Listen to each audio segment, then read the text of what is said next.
സാറേ പയ്യനാണ് അതേ ബോഡിയുണ്ട്. സാറേ ഞാൻ കോളേജിലേക്ക് പോകുന്ന വഴിയിലാണ് സാർ ബോഡിയുണ്ട്. സാറേ പിന്നെ ഈ കൊല്ലപ്പെട്ട സാമിൻ്റെ 1-2 ഫ്രണ്ട്സിനെ ചോദ്യം ചെയ്തപ്പോൾ ഈ സാമിന് അന്ന എന്ന് പറയുന്ന ഒരു പെൺകുട്ടിയുമായിട്ട് അടുപ്പമുണ്ടായിരുന്നു.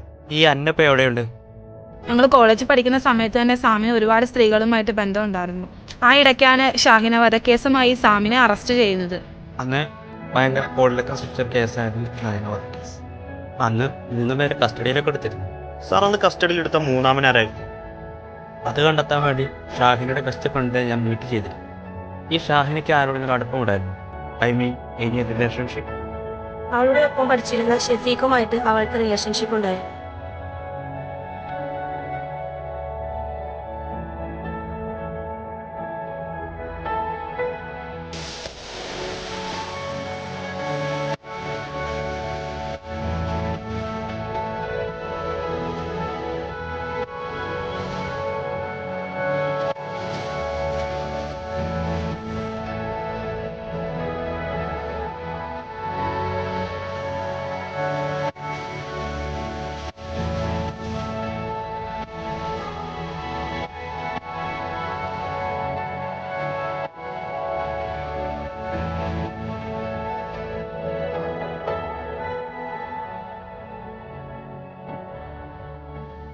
അതിനുശേഷം ഷെഫീഖിന് എന്താ സംഭവിച്ചു?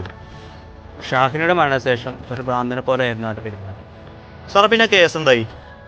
പണത്തിൻ്റെയും രാഷ്ട്രീയത്തിൻ്റെ സ്വാധീനം കൊണ്ട് ആ കേസ് എങ്ങും എത്താതെ പോയി. സാർ ഈ കേസിൽ ഉൾപ്പെട്ട 2 പേരും കൊല്ലപ്പെട്ട സ്ഥിതിക്ക് മൂന്നാമനായ പീറ്റർ കൂടി കൊല്ലപ്പെടാൻ സാധ്യതയായിരുന്നു. എൻ്റെ ഊഹം ശരിയാണെങ്കിൽ അവൻ അടുത്ത് തന്നെ പീറ്ററിനെ കുറിച്ച് ഞാൻ അന്വേഷിച്ചിരുന്നു. പീറ്റർ ഇപ്പം നിലമ്പൂരാണ് താമസം. സാർ നമുക്ക് പീറ്ററിനെ ഒന്ന് ഫോളോ ചെയ്താലോ?